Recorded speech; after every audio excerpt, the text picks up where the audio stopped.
Good morning, everyone, and a good morning it is. It is one filled with joy and pride as the Congress takes this overdue action to declare Juneteenth a national holiday. We salute Sheila Jackson Lee, sponsor of the legislation, and Danny Davis, standing with us, the original sponsor of the legislation. Where is he? Danny, thank you. And let us salute the Congressional Black Caucus and the leadership of Joyce Beatty for their leadership on all this. The Black Caucus, all of you have worked for this recognition for a long time, so this is a great day. And let us recognize the Texas delegation, which received this message, not this delegation, but Texas received this message in 1865, nearly 2.5 years after the Emancipation Proclamation was signed. Let's hear it for Texas. Not quite Sheila's district, but abutting. It's Galveston. It actually is where Barbara Lee, well, she was born, but also her grandfather lived, and 10 years after this, he was born, and her great-grandmother was a slave in Galveston when this proclamation came forth. So anyways, there's a connection. Activists and leaders over the years all deserve credit for this. This step is important, obviously, to the Congressional Black Caucus, but this is an important step for America as we ensure that one of the most momentous events in our history finally takes its official place of honor in our nation. Again, over the past 156 years, Juneteenth has evolved as a day not only of celebration, but of reflection, reminding us of a history much stained by brutality and injustice. We all remain committed to the fight to end racism and advance justice, which continues with a renewed urgency. In that spirit, let us strive to honor the ideal of equality, America's heritage, and hope. And a champion for that, whom I have seen receive the Liberty and Justice for All Award with great pride, our House Democratic Whip, Jim Clyburn. Thank you. Thank you very much. Thank you. Thank you, Madam Speaker, and thanks to all my colleagues for just a tremendous effort on behalf of an issue that has taken more than a century and a half. I, on yesterday, told the story of Philip Reed. Philip Reed was born a slave in South Carolina, and he was bought and brought to Washington, D.C. To work in a foundry. And he worked in that foundry. That was the foundry that shaped, mold, if you please, Lady Liberty, that's on top of this building. And all of us know that this great building was built on the backs of slaves.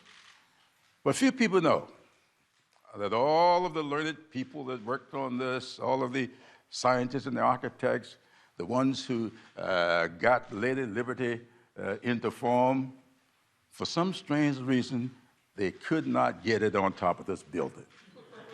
They struggled out on these grounds to get it up there.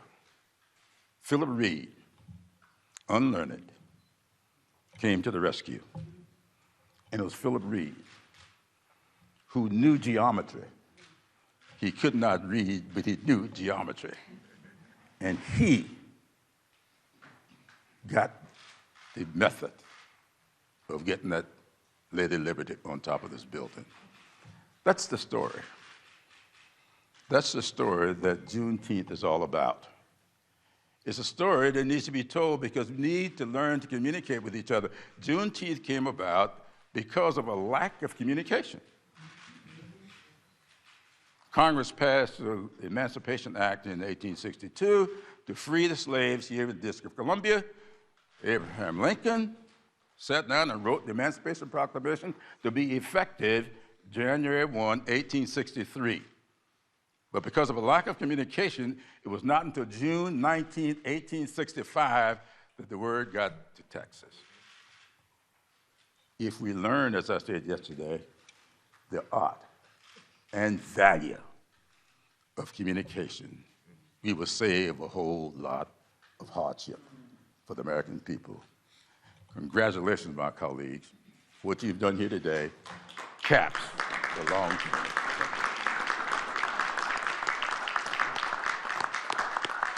Thank you, Mr. Clyburn. Mr. Clyburn reminds us that when this word reached Texas, President Lincoln had already been assassinated. Yeah. But before that, in March, he made what is called Lincoln's greatest speech at his second inaugural. It was the first inauguration that Black folk were able to come as free people, not just one person here or there, but as free people. And it was raining for the days before, and the streets were full of mud, because there were mud anyway, but full of mud. And so white folk came in their foul weather gear, but Black folk came in their Sunday finery. And when people write about Lincoln's greatest speech, they write about the presence of the newly freed African Americans, they didn't call them that, coming to the Capitol. How proud those people who came there that day would be of this Congressional Black Caucus, in largest number in history, serving in the Congress. So thank you, Congressional Black Caucus, and may I acknowledge we've been joined by Carolyn Maloney, the chair of the Committee of Jurisdiction that brought the bill to the floor in real time yesterday. So let us get this signed, because we'll sign it.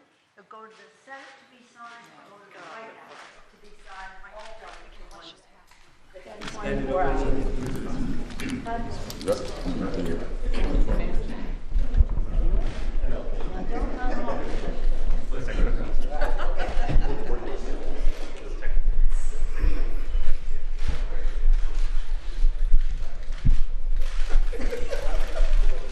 Now I'm going to yield to Mr. Butterfield.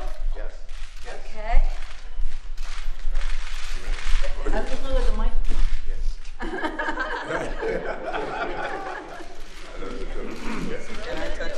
Thank you very much, Madam Speaker. This anthem is very sacred in our community. If you can, please rise.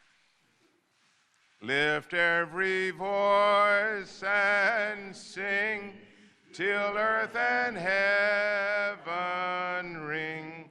Ring with the harmonies of liberty. Let our rejoicing rise high as the listening skies. Let it resound loud as the rolling sea. Sing a song full of the faith that the dark past has taught us. Sing a song full of the hope that the present has brought us. Facing the rising sun of our new day begun, let us march on till victory is won.